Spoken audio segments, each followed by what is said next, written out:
Ok. Vamos começar aqui com o nosso workshop Visibly Stronger Together, The Power of LGBTQ+ Workplace Affinity Groups in Bolsonaro, Brazil. A gente vai gravar esse workshop para vocês em português e com enorme prazer que eu vou rapidamente apresentar os nossos palestrantes hoje. Eu sou David Fleckner, sou sócio da área de mercado de capitais do escritório em São Paulo de Paul Hastings, um escritório de advocacia internacional. Eu também cuido da área de pro bono, esforços de pro bono do nosso escritório em São Paulo. Eu faço parte do grupo de afinidade PH Pride, que o meu colega aqui também, Brian Parr, vai falar um pouco mais sobre conteúdo lá e as nossas atividades. Mas eu já faço parte de grupos de afinidade desde estagiário, né, quando eu comecei a advogar em 2002. E para mim, enorme satisfação e prazer de apresentar junto com vocês um tema bem importante e bem relevante para hoje. Então, vou passar a palavra para nosso colega aqui, Marina Ganzaroli, também para se apresentar. Por favor, Marina. Olá a todos, a todas, a todos. Meu nome é Marina Ganzaroli, eu sou advogada, sou especialista em compliance cultural, gênero e diversidade. Atuo diretamente com vítimas sobreviventes de violência, situações de assédio, outras violações de direitos humanos, mulheres LGBTs há 13 anos. Sou mestra e doutoranda em Gênero e Direito pela Universidade de São Paulo, Faculdade de Direito do Largo São Francisco. Sou a idealizadora e fundadora do movimento Me Too Brasil contra o assédio sexual e também da Defende, da Rede Feminista de Juristas. E hoje atuo com diversas organizações públicas e privadas para garantir que a gente tenha políticas de inclusão e diversidade e um ambiente mais saudável e seguro para todas, todos e todes. Obrigada pelo convite, é uma honra estar aqui hoje com vocês. Obrigado, Marina. Agora passando, por favor, para Luiz Felipe Ferraz. Bom, boa tarde. Depois da Marina, eu não sei mais o que falar sobre me apresentar, né? Depois de tudo isso que ela falou. Bom, mas eu sou sócio na área tributária do Matos Filho Advogados, sou um dos coordenadores do nosso grupo LGBT, que é um dos 5 grupos de diversidade que o escritório tem. É um grupo que já tem 4 anos e espero que aqui a gente consiga discutir várias coisas importantes sobre o assunto. Perfeito, obrigado, Felipe. E passando aqui para o meu sócio, Brian Parr. Boa tarde, sou o Brian Parr, sou sócio aqui em Paul Hastings também, mas o escritório de Washington, na área de investigação, compliance e white collar. E participo no PH Pride, que é nosso grupo de afinidade aqui no escritório, desde 6 anos. Então, também faço isso como parte do trabalho. Fantástico, Brian. Obrigado. Perfeito. Então, aqui a gente tem um turno bem montado, assim, de advogados e advogadas, mas a gente realmente não está aqui para fazer nenhum esforço, né, de interpretar a lei. Aqui estamos realmente falando um pouco de um contexto em torno atual, dos desafios que cada um, assim, da nossa comunidade está enfrentando com algumas novidades políticas, também em torno de pandemia. Tem vários desafios que cada comunidade está enfrentando. E a ideia aqui seria, bom, vamos entrar para uma discussão, um debate produtivo e dividir com vocês algumas perspectivas sobre a nossa realidade atual. A gente queria tocar 3 temas durante esse workshop aqui, começando com um breve assim, cenário macro sobre a situação atual no Brasil para a comunidade LGBTQ+. Estamos realmente focados aqui em ver onde que os nossos direitos civis estão sendo ou enfrentados, ameaçados, onde que a gente vê avanços, etc. A gente vai passar depois para o segundo tema, sobre grupos de afinidade no contexto de trabalho profissional no Brasil. E a gente vai finalizar com um tratamento mais comparativo, né? Pensando dos avanços com a comunidade de empregados LGBTQ+, nos Estados Unidos, grupos de afinidade lá, e como a gente vê certas similitudes, né, e possibilidades para avançar a advocacia para a nossa comunidade, utilizando esses ferramentas internos, também para realmente um esforço virado a avanços na comunidade externa. Então, vamos começar logo aqui com Marina, só para começar o nosso debate, com uma apresentação sobre essa situação atual que estamos enfrentando no Brasil. Por favor, Marina.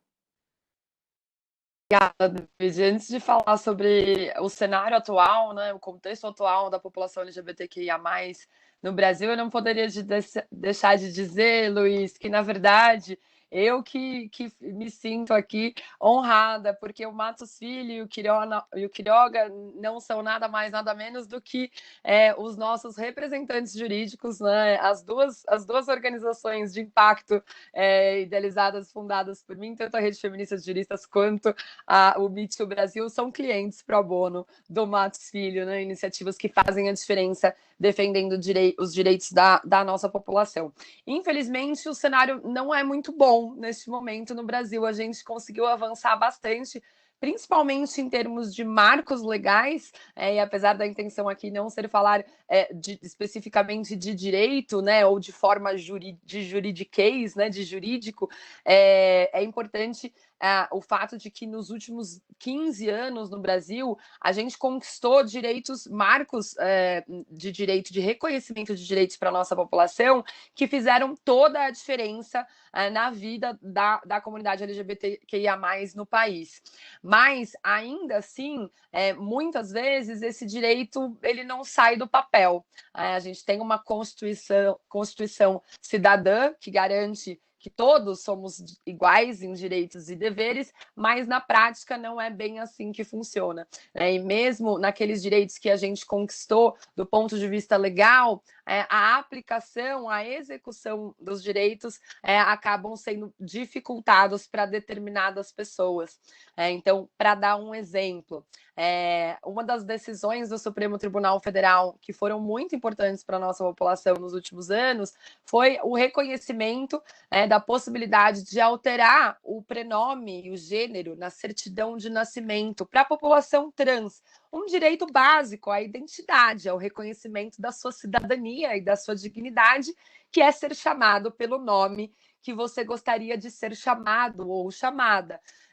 E antes, no Brasil, para conseguir alterar o nome e o sexo na certidão de nascimento, você precisava fazer uma ação, entrar com uma ação judicial, que durava pelo menos 2 anos, e essa pessoa tinha que passar por uma verdadeira junta, né, de avaliação, uma junta composta de 5 profissionais diferentes, de diferentes áreas de especialidade, da psiquiatria, da clínica geral, da psicologia, enfim, uma série da endócrino, né? Uma série de profissionais que basicamente avaliavam de uma forma super patologizante essa identidade, realmente buscando uma disforia de gênero, né? Um distúrbio, um desvio.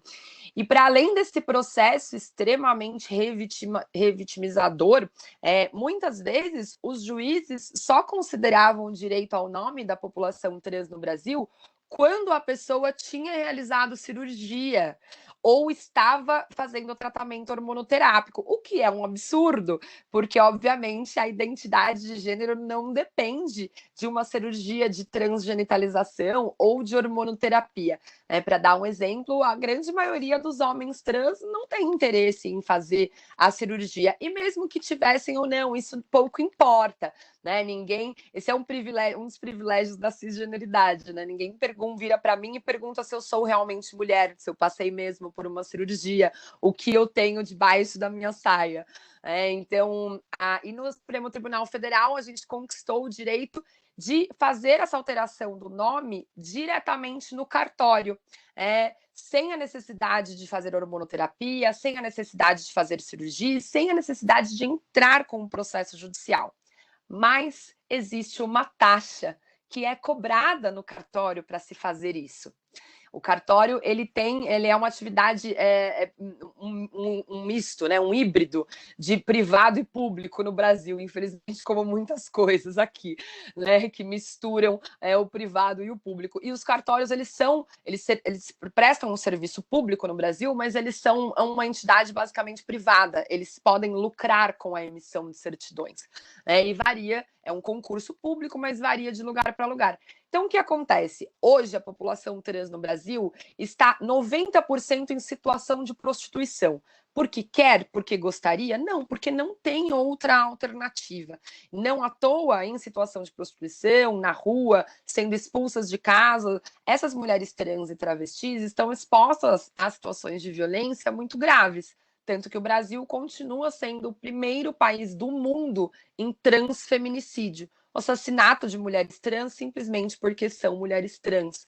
E expostas a essas violências, à evasão escolar, à violência doméstica, à prostituição, né, porque não tem outra alternativa e não são reconhecidas, né, na sua identidade, tão pouco acolhidas no mercado de trabalho, a expectativa de vida média nacional da população T trans no Brasil é de 35 anos de idade, que é menos da metade da expectativa de vida média nacional, algo equiparável à Idade Média na Europa, quando não tinha nem penicilina, nem saneamento básico.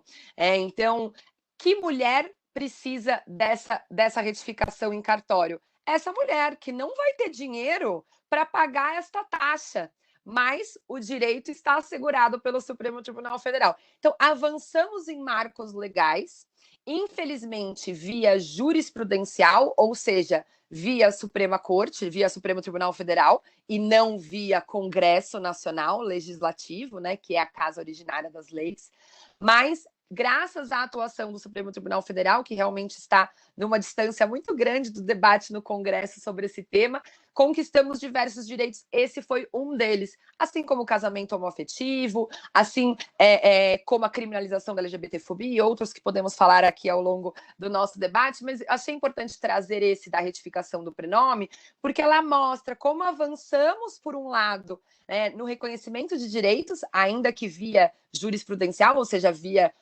Supremo Tribunal Federal e não legislativo, mas na prática o acesso a esses direitos continua muito dificultado, porque os obstáculos sociais, geográficos, econômicos, raciais, para acessar esses direitos, como por exemplo pagar a taxa no cartório, são muito contundentes e visíveis diante das estatísticas, como por exemplo, e infelizmente, as estatísticas de violência contra essa população.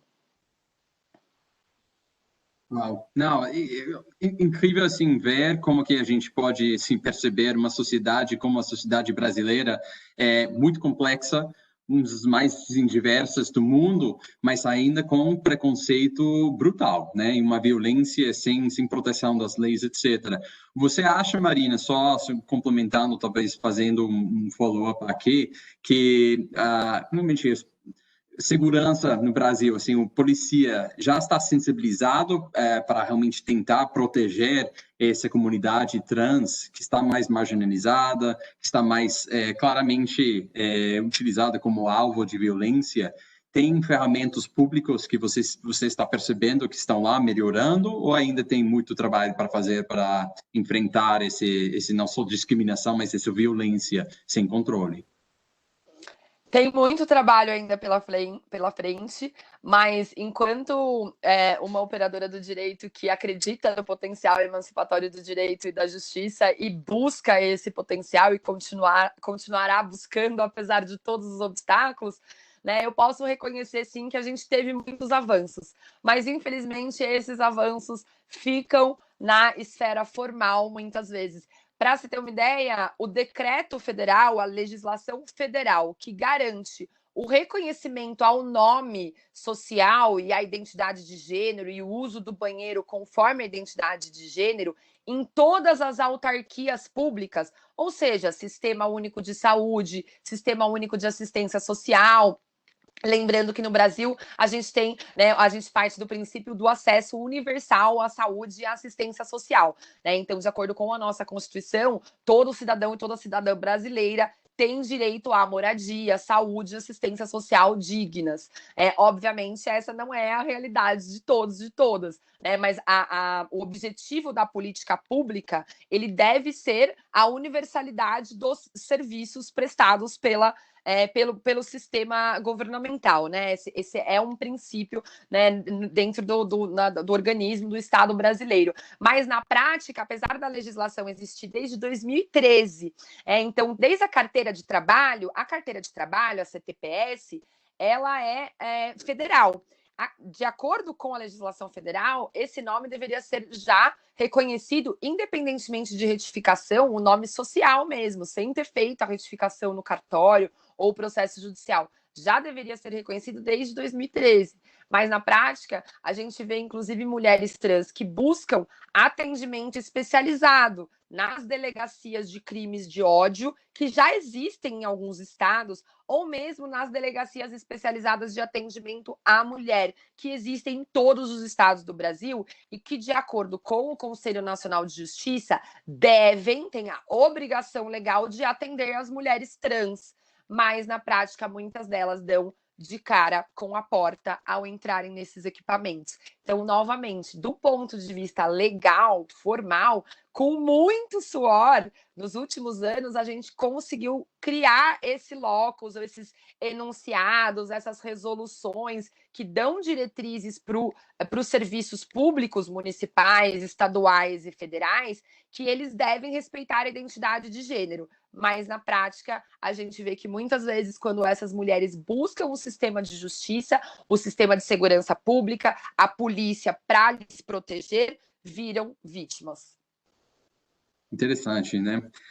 Não, e sempre assim, a gente tem que equilibrar a lei e o que está sendo protegido em termos assim do enforceability, né? Realmente ver assim essas leis reconhecidas e aplicadas, né? Para proteger essas comunidades, nossa comunidade em geral, mas também a comunidade trans que está realmente constantemente sobre essas ameaças de violência e de discriminação.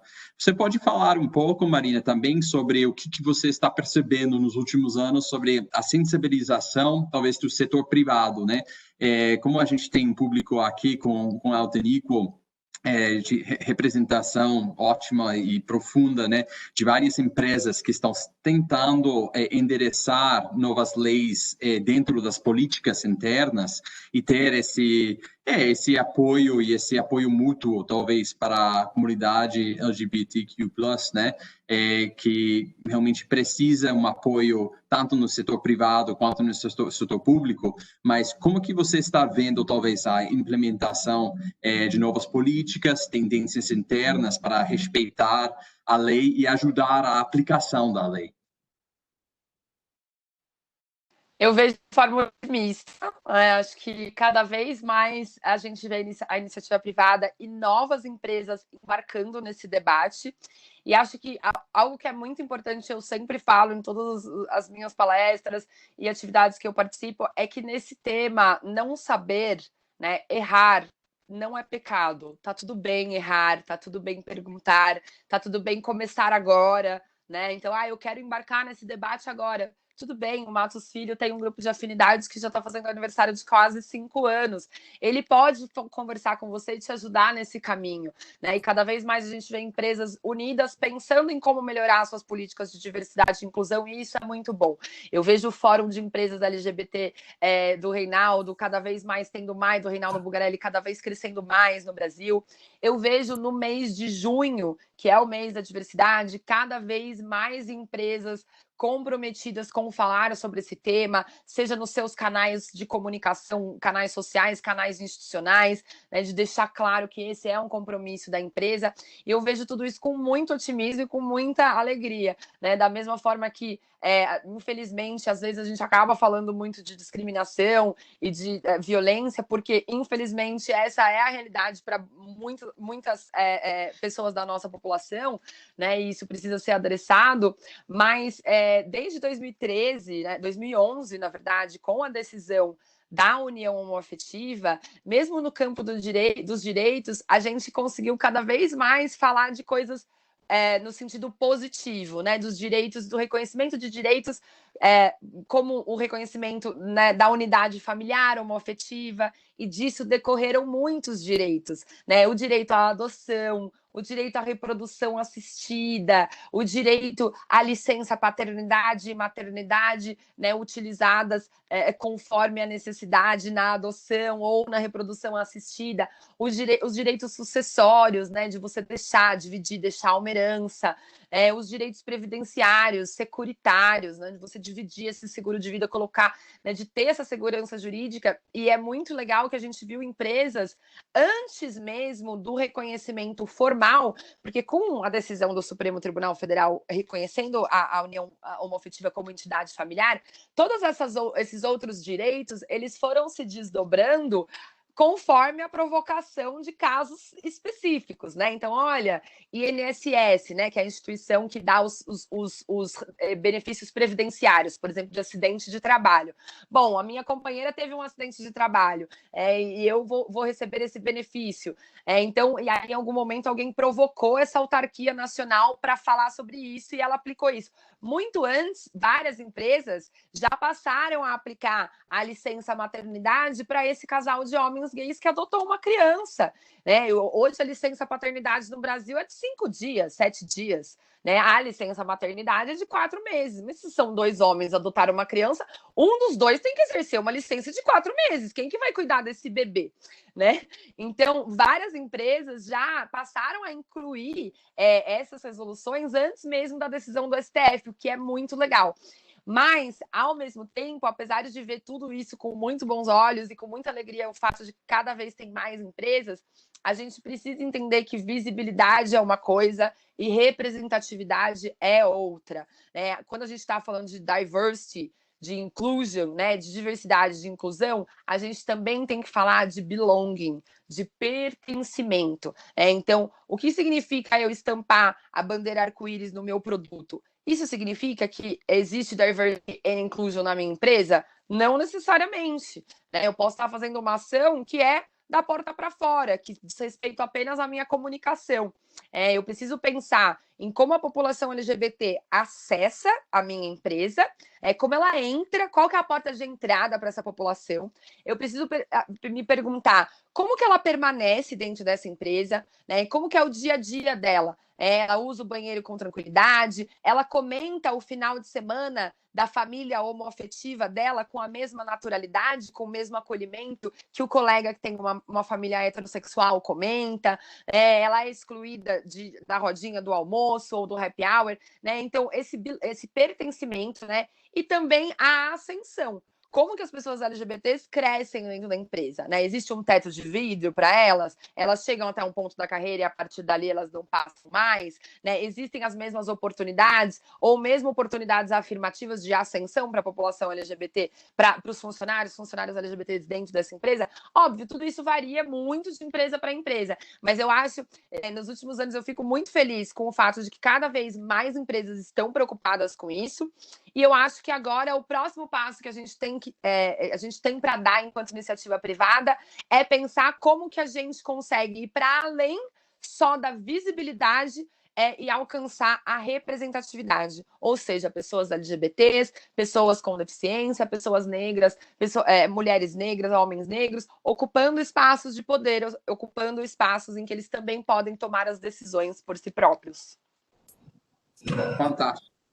Eu acho que, se eu puder falar alguma coisa aqui também, eu geralmente costumo tentar ver pelo menos o copo mais cheio mesmo que mais vazio. Se a gente olhar uma década para cá, 2010 para 2020, a gente conseguiu tanta coisa que é realmente incrível. Falta muita coisa, falta realmente muita coisa para conseguir, mas geralmente eu tento ver o copo mais cheio mesmo, porque se você olhar ao longo do tempo, a gente já teve coisas muito piores no passado e tudo. Só que o que eu tento me desafiar nesse caso é que existem alguns Brasis dentro do próprio Brasil. Então, a gente está falando de grandes empresas, está falando de ótimas empresas, multinacionais ou até brasileiras que já implementaram esse tipo de coisa, tudo, mas a gente tem outros lugares, outros mercados que não necessariamente olham isso. Mas, de novo, olhando o copo mais cheio, é sempre como uma gota d'água que vai espalhando a sua onda. Eu acho que tem que começar em algum lugar. E se a gente olhar ainda, falta muita coisa, vai dar um desânimo enorme. Mas eu acho que se a gente começar a olhar que, de fato, esse é o primeiro impacto da gota d'água, na verdade, isso vai acabar levando essa boa vontade, essa força positiva para outros mercados também. E acho que outras empresas vão começar a olhar isso aqui. Por isso eu acabo tentando olhar isso mais como um filme do que como uma foto, né? Exato. Não, fantástico, Felipe. Talvez aproveitando assim com esse motivação lá, esse otimismo, se você puder passar aqui para ver na prática, vendo um grupo de afinidade como também um ferramenta, até um recurso interno, né, de empresas ou de escritórios. Como que vocês lá no Matos Filho, Felipe, determinaram começar a, se você puder só dar um panorama assim da instauração, inauguração do grupo de afinidade de vocês, seria ótimo, só para ver como traduzir esse otimismo na prática, né? Na verdade, a gente tem 5 grupos de afinidade. Eu vou falar do nosso específico, mas a gente tem 5 grupos de afinidade que vão LGBT, vai para raça, mulheres, PCD e religião. São 5 deles. E eles tiveram nascimentos diferentes, tiveram nascimentos em épocas e circunstâncias diferentes. O LGBT, ele nasceu, como eu falei, ele já é um dos que mais tem tempo, junto com o de mulheres, mas todos eles nasceram, apesar de modos diferentes, eles nasceram por iniciativas dos sócios, ou seja, iniciativa da direção. O LGBT foi o contrário. Ele acabou nascendo por uma iniciativa dos advogados das equipes, que se juntaram e falaram, bateram na porta e falaram, bom, a gente precisa disso aqui. E, obviamente, foi uma iniciativa. Hoje, se não tivesse tido aquela iniciativa, ela estaria sendo tomada de algum jeito hoje, porque é o tipo de coisa que você não freia. Mas alguém teve essa iniciativa e foi bom. Começou pelos associados e foi, obviamente, encampada pelo escritório, pela direção, e dali a coisa andou. Hoje ele tem representatividade de todo mundo, tem representatividade dos advogados da equipe, de qualquer forma, tem representatividade de sócio e tem representatividade também do administrativo do escritório, porque, na verdade, ninguém carrega um grupo sozinho, né? Na verdade, o grupo ele é carregado por várias ideias. Tem gente que, na época, participou da criação do escritório, hoje já nem está no escritório, mas o grupo em si ele caminha de forma independente, e esse é o bom. Ele não depende de uma pessoa, ele depende de várias pessoas, e as pessoas, um faltando, os outros levam. Então, o grupo tem sua vida própria nesse sentido. Então, é um grupo que nasceu e a grande qualidade dele foi sistematizar, na verdade, criar inclusão, criar aceitação. LGBT sempre existiram em todos os lugares. LGBT, a única diferença entre antes e hoje é a visibilidade que existe. Então, eles sempre existiram. A questão estavam escondidos. Então, quando eu falo sistematizar, é exatamente isso. Colocar isso dentro de um sistema, mostrar quem são as pessoas, obviamente as pessoas que querem ser mostradas, quem não quer, ninguém vai tirar ninguém do armário. Mas as pessoas querem ser mostradas, e mostrar que as pessoas, na verdade, elas podem ser incluídas, formalmente incluídas, e é que as pessoas vão ser formalmente aceitas. Quem me ouve falar já está cansado de ouvir isso, mas a ideia sempre do grupo LGBT, do escritório de qualquer grupo LGBT, deveria ser, na verdade, oprimir o opressor, porque se você passou durante muitos anos com uma ideia de que os opressores estão, enfim, soltos e conseguindo oprimir exatamente a minoria, a ideia, na verdade, é você mostrar de uma forma afirmativa que o escritório tem essa posição e aquele opressor, na verdade, ele tem que se oprimir, ele tem que se reprimir em relação a esse tipo de coisa. É dar visibilidade exatamente àqueles que não são. Como a Marina falou, não faz sentido você chegar do fim de semana, ouvir todos os seus colegas falarem sobre as suas viagens, suas vidas pessoais e tudo mais, e você se omitir, você, na verdade, ter vergonha, você não poder falar sobre esse tipo de coisa, não viver uma vida normal. Na verdade, é isso. E você também ter medo de que essa sua vida normal, mais escondida, vai te atrapalhar na carreira, vai te levar a algum tipo de bloqueio que você, na carreira, você precise sair do escritório porque em algum momento você não consiga mais esconder isso, ou porque você não escondendo, você não consiga mais subir na carreira. Isso não pode existir. As pessoas deveriam subir na carreira porque ficar no escritório também, porque elas querem e porque elas têm méritos técnicos, outros méritos que não têm nenhuma relação com a questão pessoal individual. Então, essa ideia de você sistematizar, incluir, e aí eu falo, obviamente, pelo escritório, mas como conceito, todo grupo LGBT teria exatamente esse tipo de finalidade. Não pode ser diferente. O que a gente viu em relação a isso, quando a gente criou o grupo, foi um círculo virtuoso. Primeiro que a gente tem aceitação interna no escritório, a gente mostra que essa é a posição do escritório para fora também do escritório, os clientes, eu não digo nem que o cliente deveria aceitar ou não, porque é um fato, é o que a gente é e acabou.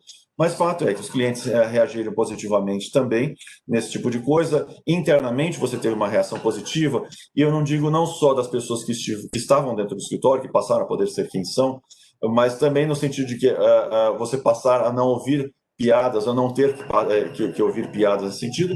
E as reações mais interessantes foram você criar esse círculo virtuoso também fora para dentro, ou seja, você percebe nos recrutamentos, nas faculdades, nos currículos que você recebe de outros advogados, gente que acaba vindo para o escritório porque percebe que esse tipo de aceitação acontece, porque esse tipo de coisa é bem-vinda. Então, você cria também uma espontaneidade nesse tipo de coisa. Às vezes você vai buscar advogados, buscar estagiários, mas às vezes eles vêm exatamente com base nisso também. Isso é excelente. Então, esse tipo de círculo virtuoso acaba acontecendo também, o que, enfim, é ótimo. A gente sempre brinca que o nosso grupo ele tem uma...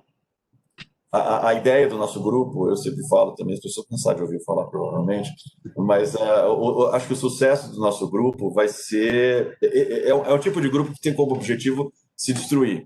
O objetivo dele, na verdade, é acabar, porque o objetivo dele, na verdade, é aceitação, inclusão, tudo mais, você transformar as minorias em pessoas que podem transitar pelos corredores, ter uma carreira normal, sem precisar se esconder. Quando você tiver conseguido esse tipo de coisa, o grupo perde a função. Quando ele perder a função, ele deixa de existir. Então, por isso que eu brinco, porque geralmente é um grupo que tem o objetivo de autodestruição. Aqui eu não sei se a gente vai viver nossas vidas para conseguir que isso aconteça, porque, enfim, é uma mudança cultural, e mudanças culturais elas acontecem com o tempo, não é porque você resolveu virar a chave que isso vai acontecer.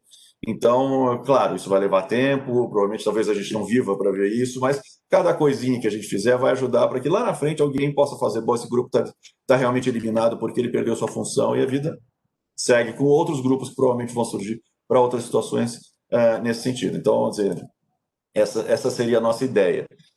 Acho que como um último ponto que a gente poderia colocar aqui, enfim, para discutir o debate também, incentivar o debate, acho que o que a gente consegue devolver para a sociedade também. A gente consegue devolver para a sociedade alguma coisa que a gente faz dentro. E a Marina, acho que já denunciou isso tudo aqui, já falou. A gente, como advogados, na verdade, nós temos a expertise jurídica. A gente consegue devolver para a sociedade exatamente aquilo que a gente desenvolve dentro do escritório, de forma paga para clientes, mas desenvolver no nosso pro bono. A gente tem um pro bono do escritório e que não tem especificamente relação com os grupos de afinidade, porque ele já existia de forma independente. Mas hoje, com os grupos de afinidade, a gente consegue juntar pro bono com afinidade e desenvolver um caso específico para isso. Então, a gente já fez no passado com pro bono, a gente já organizou, patrocinou, ajudou nas uniões, no famoso casamento gay, que todo mundo fala, as uniões homoafetivas.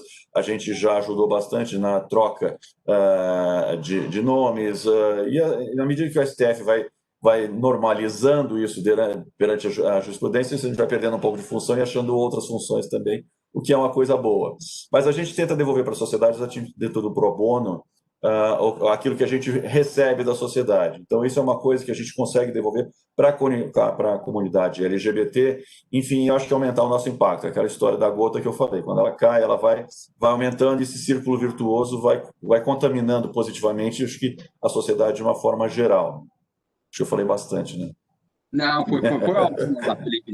Não, e parabéns. Na verdade, eu acho que essa liderança, talvez o público nosso aqui não sabe que Matos Filho realmente era líder, assim, para instaurar esse tipo de grupo de afinidade, dizendo que também é liderança ou de cima para baixo para cima, é uma coisa mútua, né? Reconhecendo a necessidade e talvez os avanços que a Marina estava colocando para a gente lá no Brasil de segurança, né? Porque tem que sentir essa segurança para poder se expor, né? E também se identificar e realmente obter o privilégio lá de visibilidade.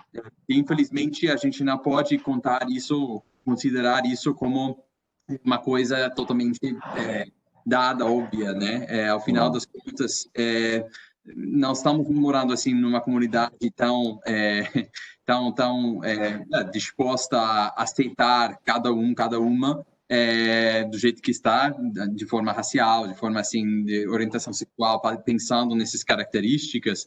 Isso é uma coisa que a gente enfrentou nos Estados Unidos, na Europa, Ásia, o mundo inteiro. Estamos enfrentando esses desafios, mas também aproveitando dos avanços nos últimos anos, sem dúvida.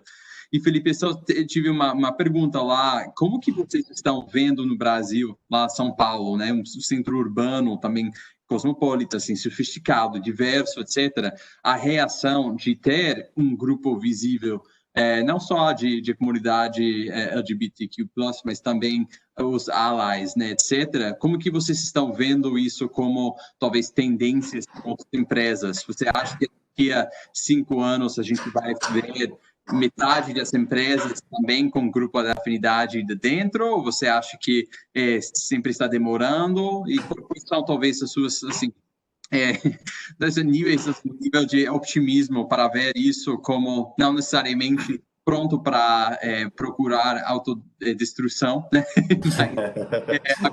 Passo a passo para cada entidade, né? Cada empresa. Eu acho que assim, os aliados eles são importantíssimos nisso. O grupo, na visão geral, eu não estou falando que é a minha opinião, mas na visão geral, quando você cria um grupo e você fica falando só com pessoas que têm o local de fala é importantíssimo, e é isso mesmo. Mas se você não tem o aliado, você não consegue maximizar essa voz. E aí, dentro dessa visão geral, de que só as pessoas com o local de fala vão poder falar sobre esse assunto, a visão de fora de muita gente vai ser, bom, isso é mimimi. É mimimi daquele pessoal que está falando sobre esse assunto, porque é só isso. Na verdade, a função do aliado ela é tão importante quanto a da pessoa que tem o local de fala original, porque o aliado ele consegue espalhar essa palavra. Então, ele consegue... As pessoas que estão fora do grupo, às vezes não dão atenção para o grupo, que estão fazendo outras coisas, né? Nem por má vontade, porque estão fazendo outras coisas mesmo e não ouvem isso. Mas, às vezes, se ela ouve uma pessoa que ela entenda, que ela considera que é semelhante a ela, falando sobre o assunto, ela fala, bom, pera um pouquinho, já não é mais mimimi daquele grupo. Essa pessoa está falando, deixa eu prestar atenção, deixa eu ouvir. Essa pessoa eventualmente vai a lugares que você não consegue ir por qualquer razão. Então, a voz ela se espalha muito melhor. Então, se você, por exemplo, é um aliado, se você é um membro do grupo LGBT, você pode ser um aliado do grupo de mulheres, você pode ser um aliado do grupo de raça. Todo mundo é aliado de alguma forma. Então, eu acho que sim, você não precisa ter o homem hétero, branco, cis. Todo mundo é aliado de alguma coisa, de algum grupo especificamente. Então, eu acho que essa consciência que todo mundo pode ter de que não estou fazendo o meu só nesse grupo, está tudo certo. Não, eu posso ajudar em outras coisas também. Isso é super importante, sim. As empresas hoje, pelo que eu entendo, as empresas hoje, elas estão... É o que eu falei do filme. A gente está muito melhor do que há 10 anos atrás. Eu acho que se você falar de 5 anos, a gente vai ter, sim, novas empresas encampando. As que já estão encampando, elas vão estar em processo de mudança de cultura, vai depender de cada empresa, mas eu acho que a gente vai estar numa situação melhor do que hoje a gente está. E eu acho que nesse modo filme, a gente consegue, sim, prever esse tipo de coisa. Mas é o que eu falei também, a gente está falando de Faria Lima, a gente está falando de São Paulo, Faria Lima. Obviamente, esse mundo corporativo, para cada advogado que se sente mais aceito dentro do mundo corporativo agora, você tem uma Dandara morrendo em algum lugar, sendo assassinada. Então, assim, você tem que pensar que o filme está melhorando, eu acho, sim, mas de fato, assim, ainda tem muita coisa para vir. A gente não pode acomodar, porque é exatamente isso. Você não pode dizer que porque você conseguiu melhorar a vida de alguém, você vai deixar o Dandara morrer. Não pode. Então, de novo, eu acho que sim, daqui a 5 anos a gente vai estar melhor, sim, é uma mudança de cultura, mas a gente tem muito trabalho para fazer.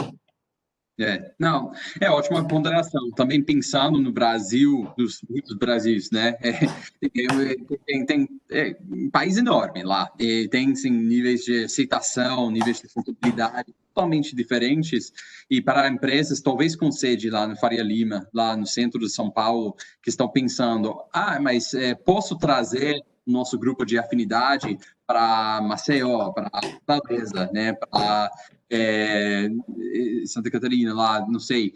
Seria possível ver se nessas regiões estamos vendo uma certa coerência?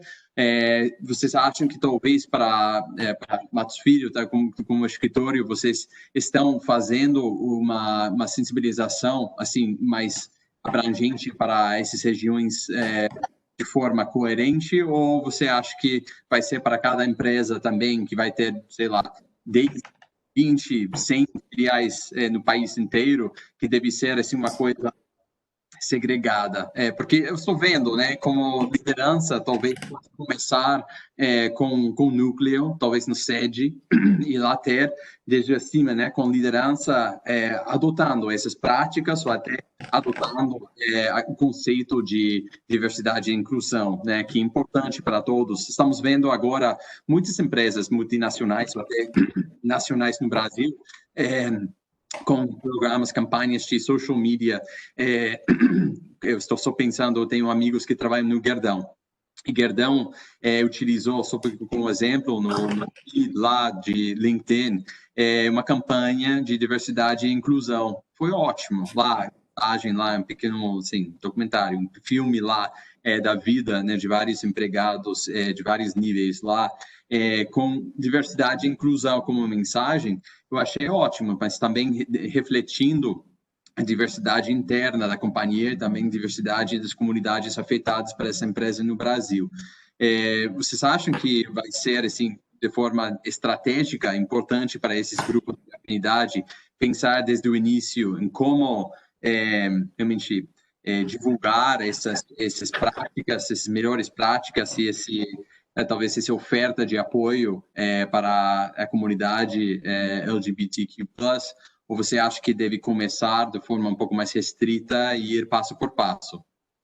Sempre vai ter um começo, né? Então vai começar, obviamente, talvez comece na sede, mas eu acho que os desafios das empresas são até maiores que os nossos como escritório, porque a gente tem, enfim, filiais localizadas. No nosso caso aqui no Brasil tem 3 filiais.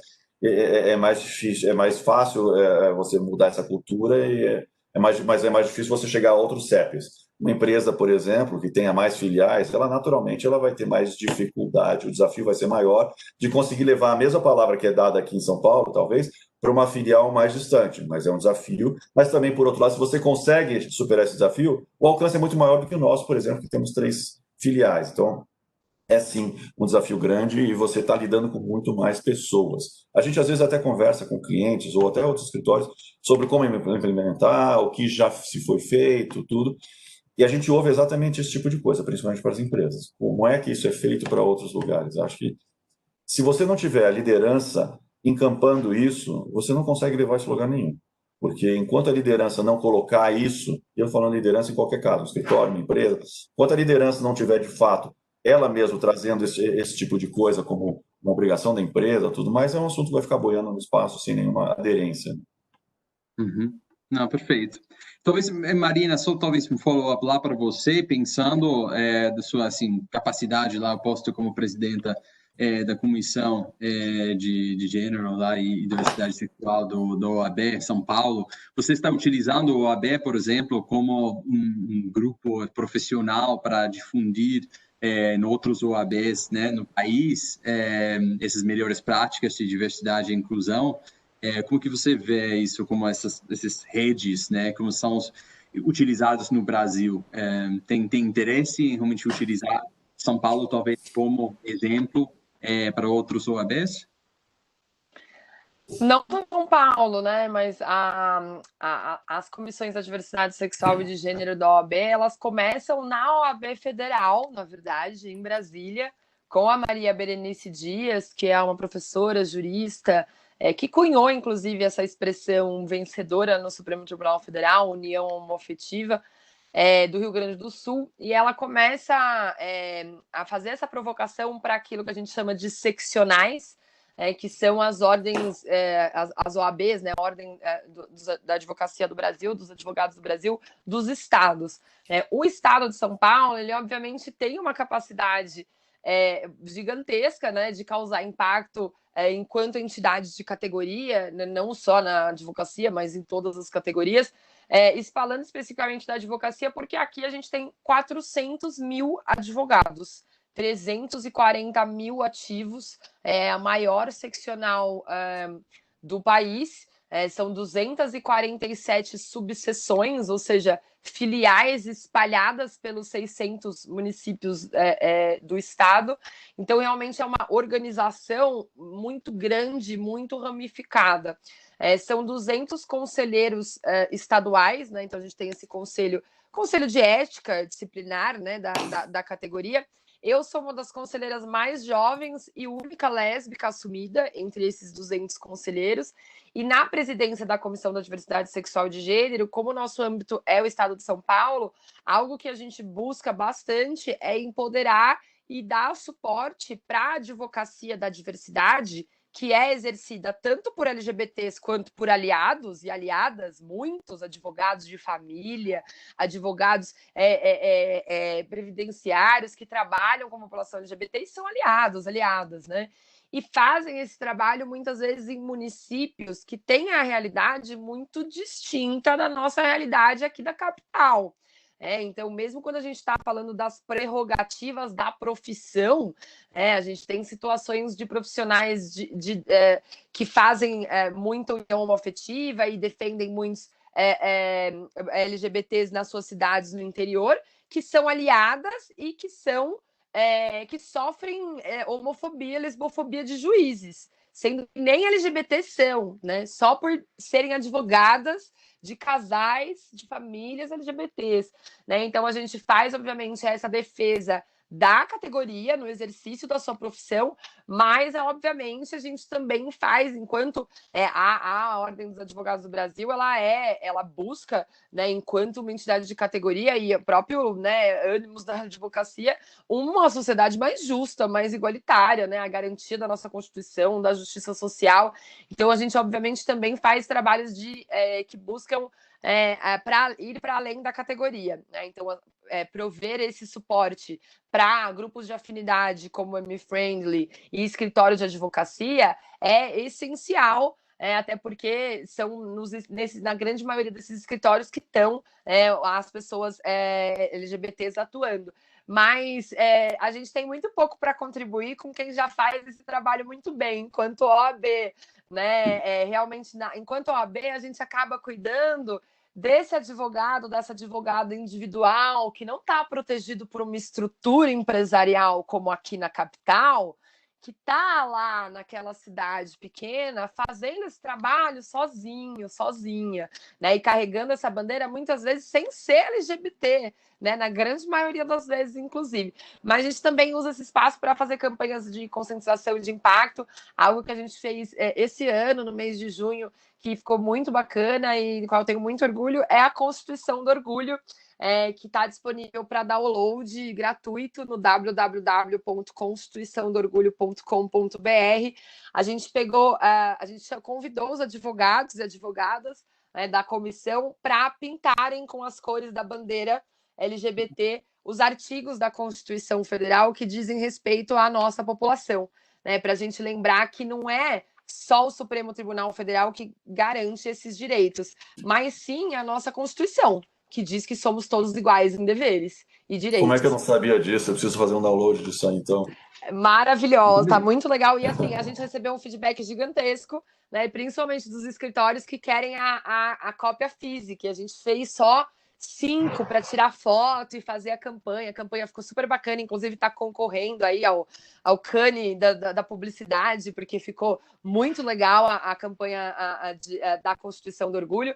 Então, a gente vai fazer uma segunda versão impressa com apoio dos escritórios para que todos tenham aí essa Constituição colorida com a bandeira arco-íris, para lembrar que a gente tem direitos que estão na Constituição, né? O STF, o Supremo Tribunal Federal, ele reconhece os direitos, mas ele interpreta a Constituição, né? Ele reconhece a união homoafetiva porque ele interpreta o fato de que, diante da Constituição Federal, somos todos iguais, né? Então, e às vezes a população LGBT, a gente fala tanto de STF para a população LGBT, e o pessoal realmente acha que a gente não teria direitos, mas a gente tem, né? Apesar do nosso Congresso nos apoiar, né, como gostaríamos, né, e a gente buscar isso no Supremo, é importante lembrar que o Supremo interpreta a Constituição, né? E um outro projeto muito legal também que a gente fez foi o Poupa Trans, com apoio do SESC, 24 de maio, que é um equipamento cultural bastante conhecido do setor comercial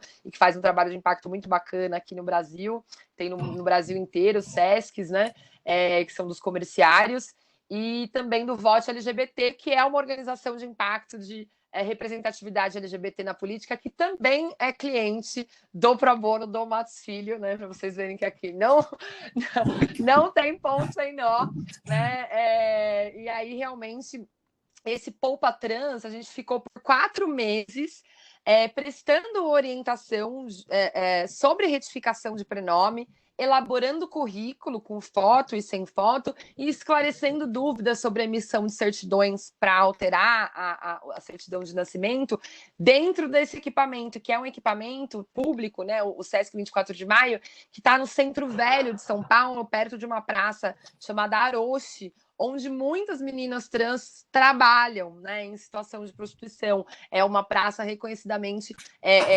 que tem muito, que elas se conseguem se articular ali, né, e se proteger, né? Então, e foi muito bacana porque a gente atendeu mais de 200 mulheres trans, auxiliando elas aí nessa retificação de prenome.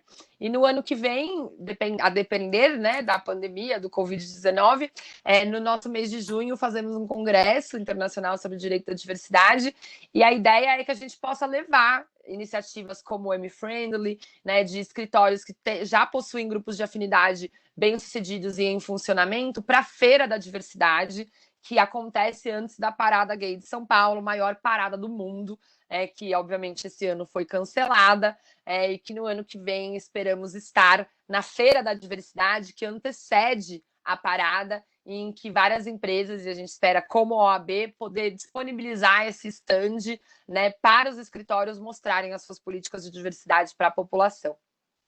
Fantástico, Marina. Não, super obrigado, assim, muito para, assim, refletir lá. A gente queria, na verdade, utilizar isso como um contexto perfeito para chegar, assim, ao nosso terceiro tema, né, de cobertura aqui do nosso workshop, antes de encerrar, que vai ser um contraste, como comparar e contrastar, assim, a situação no Brasil hoje com algumas tendências e novidades na situação e proteção dos direitos da comunidade e os empregados LGBT nos Estados Unidos.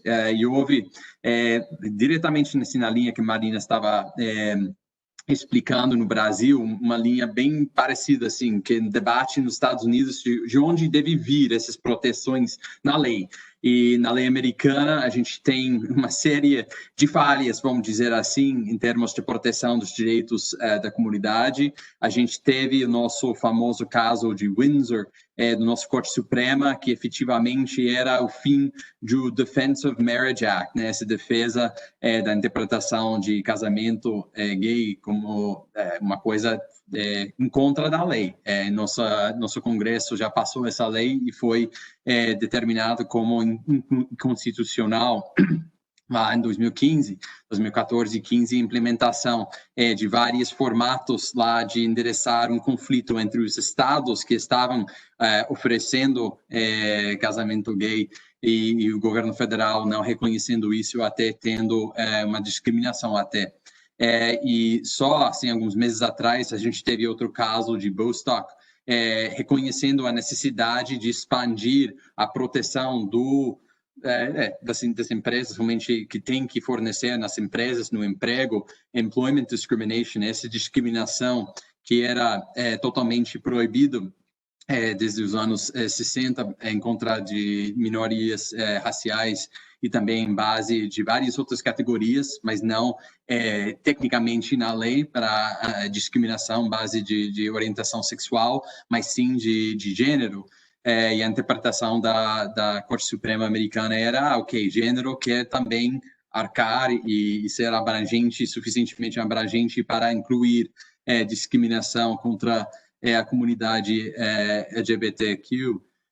plus, e a ideia lá seria dizer, olha, as proteções nos Estados Unidos estão avançando, mesmo num contexto de uma administração presidencial, administração Trump, que está, vamos dizer, sem politizar, comentário, não necessariamente a favor de expandir os direitos. Então, a gente pode dizer que a atmosfera americana agora para a nossa comunidade não necessariamente está num momento de muito otimismo, mas estamos aqui em um mês para o fim da campanha eleitoral para ver se a administração atual vai continuar por mais 4 anos. E mesmo assim, a gente já percebe que tem um equilíbrio na Corte Suprema que está sendo debatido agora com o falecimento lá, a morte do Ruth Bader Ginsburg.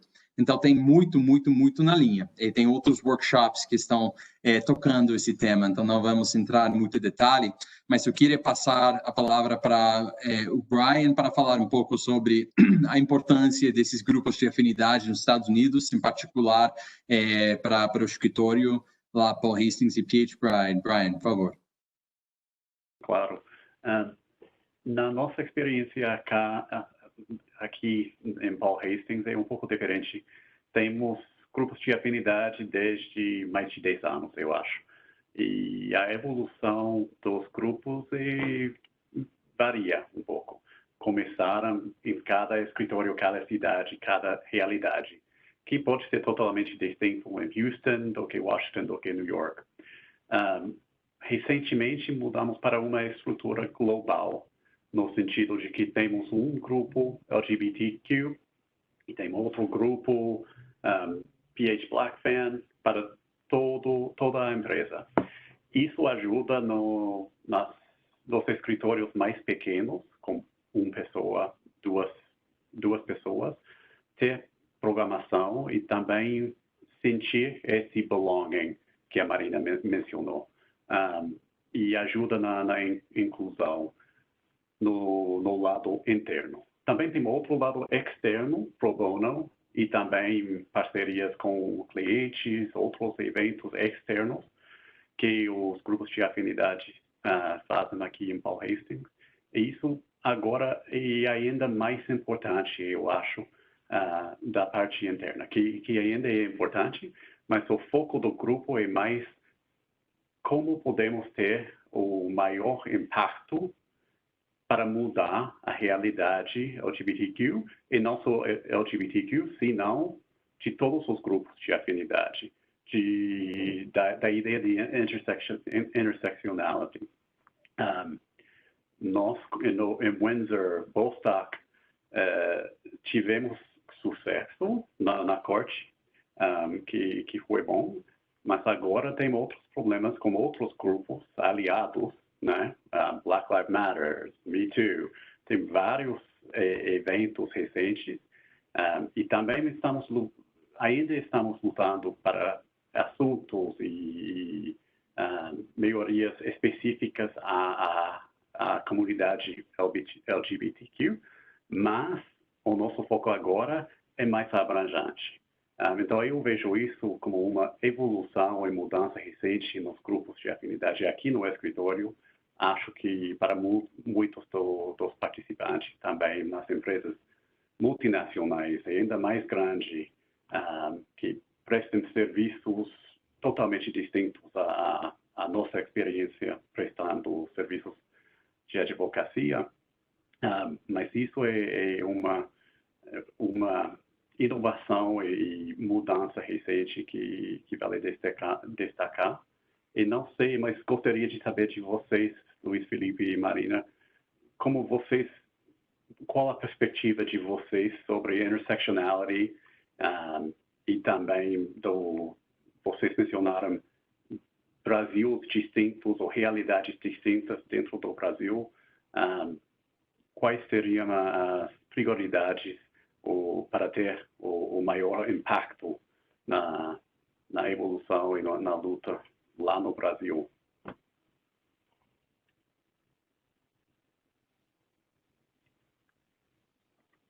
Luiz, se quiser ir antes, Não, fica à pode falar, vontade. a palavra Eu da fico especialista. Eu fico super feliz, Brian, com essa pergunta, porque, na verdade, é sobre isso, né? A Audre Lorde, feminista negra, lésbica, tem uma frase que eu gosto muito, que diz que não seremos livres enquanto todos formos livres, ainda que as correntes que me aprisionam sejam diferentes das suas. Então, acho que é um pouco isso, né? A gente precisa de todo mundo falando sobre esses assuntos. O homem branco, cisgênero, heterossexual, a mulher branca, cisgênero, heterossexual. A experiência de homens e mulheres, ela não se dá a partir de um único marcador social da diferença. A experiência de ser mulher e de ser homem não são universais. Nós somos seres complexos, né? Temos muitas camadas das nossas existências aí.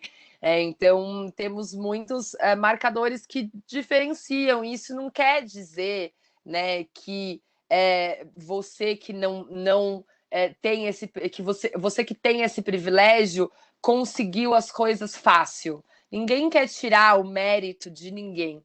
A única coisa que a gente quer apontar é que talvez, porque você tem esse privilégio, você não tenha passado por obstáculos que não lhe foram colocados, e que foram colocados para outras pessoas com base na sua raça, na sua religião, na sua idade, no seu corpo, né? Na capacidade, né? E o capacitismo, essa visão capacitista, né? De utilidade do corpo, que tem um padrão de corpo, né? Que não inclui pessoas com deficiência, né? Baseado na sua orientação sexual, na sua identidade de gênero, no seu sexo, né? Então, todos esses fatores, eles se entrecruzam, né? Ninguém é só mulher, só homem, né? Então, assim, para dar um exemplo, a nós mulheres, os homens no Brasil, eles ganham 30% a mais do que as mulheres no mesmo cargo da empresa, né? No mesmo nível. As mulheres brancas ganham cerca de 44% a mais que as mulheres negras, de forma geral, né? Isso no Brasil. O feminicídio, o assassinato de mulheres brancas diminuiu 10% nos últimos 10 anos, graças a muitas políticas públicas da Lei Maria da Penha, etc. O de mulheres negras aumentou mais de 50%. Então, veja, não tem como a gente fazer um debate de orientação sexual sem falar de gênero. Não tem como falar de gênero sem falar de raça.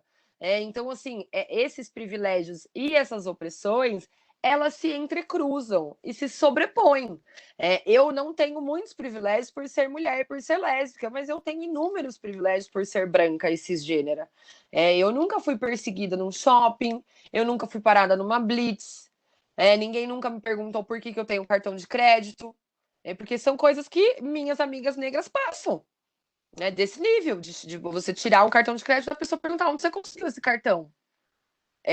Né? Não sei, trabalhando, porque não, né? Então, assim, a gente precisa se colocar, né? Acho que o primeiro passo, não importa que privilégios você tem ou não, né? Acho que a ideia é o que o Luiz falou, a ideia é que esses grupos de afinidade não sejam necessários, que a gente realmente possa existir enquanto seres humanos. Mas infelizmente a gente não está nesse ponto ainda, né? Desse caminhar, desse filme, né? A fotografia ela melhorou bastante, mas a gente tem muito caminhar. E acho que isso que é importante em Diversity and Inclusion, que é da gente entender. Não tem nessa discussão, seja na discussão racial, seja na discussão de gênero, né, entre homem e mulher, e a desigualdade no mercado de trabalho para as mulheres, seja na discussão da inclusão da população LGBTQIA+, não existe uma linha de chegada. Não existe um momento em que a gente vai atravessar uma faixa e vamos falar, chegamos, enquanto instituição, enquanto organização, enquanto empresa e enquanto seres humanos. Né? Porque esse é o primeiro passo também, olharmos para o espelho. Eu posso buscar todo o letramento racial possível e disponível para que eu desconstrua o meu privilégio enquanto mulher branca. Eu posso ler a Djamila, eu posso ler a Jurema Werneck, eu posso ler as americanas, eu vou continuar indo dormir e acordando branca. Eu vou continuar usufruindo no meu dia a dia dos privilégios de ser branca, como, por exemplo, não ser perseguida no shopping ou parada na blitz, né? Então, não tem o fim do letramento racial. Eu tenho que continuar esse letramento constantemente. A mesma coisa para as instituições, né? Não tem um chegamos aqui, né? É um continuar. E esse processo que é o caminho, esse filme que é o caminho, né? A gente constantemente está pensando, e muito provavelmente, daqui a um tempo, esses grupos de afinidade não vão mais fazer sentido, e serão outros, né? Porque a gente vai ter outras estruturas de poder que colocam algumas pessoas, que colocam algumas barreiras para umas e não para outras, né? Ninguém está dizendo que para você, porque você é branco, homem, cisgênero, foi fácil. Não foi fácil, né? Mas talvez você não tenha tido alguns obstáculos que uma mulher preta, lésbica e pobre teve, né? Então, assim, esse é um pouco o debate, né? Como que a gente garante essa equidade e como a gente vai garantindo, porque não tem um lugar de chegada, é esse caminhar. Uau, não, muito lá, não sei, Felipe, você tem mais uma observação, porque, na verdade, eu estava pensando como a gente vai concluir, mas não tem conclusão. Não tem conclusão. Não tem conclusão mesmo. Mas eu acho que é isso, a palavra no final das coisas é empatia. Enquanto as pessoas não tiverem empatia pelas outras, se colocarem no lugar das outras, talvez às vezes as pessoas não consigam até se colocar porque não sabem quais são os problemas que as outras viveram.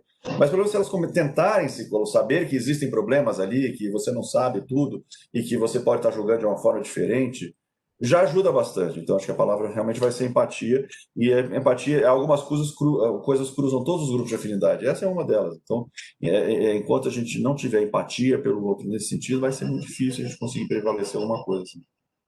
Não, perfeito. E empatia é uma coisa que você não nasce com isso necessariamente. Tem que treino, né? Tem que se acostumar e vá nessa evolução, porque a gente está nesses momentos, né, de se dar conta, né, de o que a gente sabe, não sabe. Às vezes é só ficar um pouco quieto lá para aprender a ouvir, né, dos outros e reconhecer a diversidade, assim, e a riqueza, né, das nossas comunidades.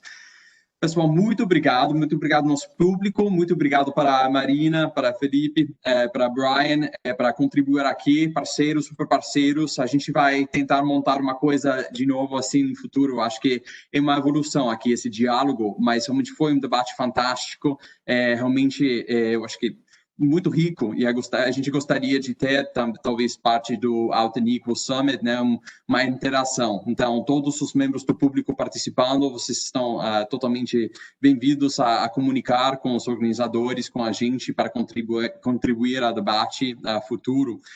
Mas vamos encerrar aqui por enquanto. Muito obrigado de novo, a gente vai se falando. Obrigado.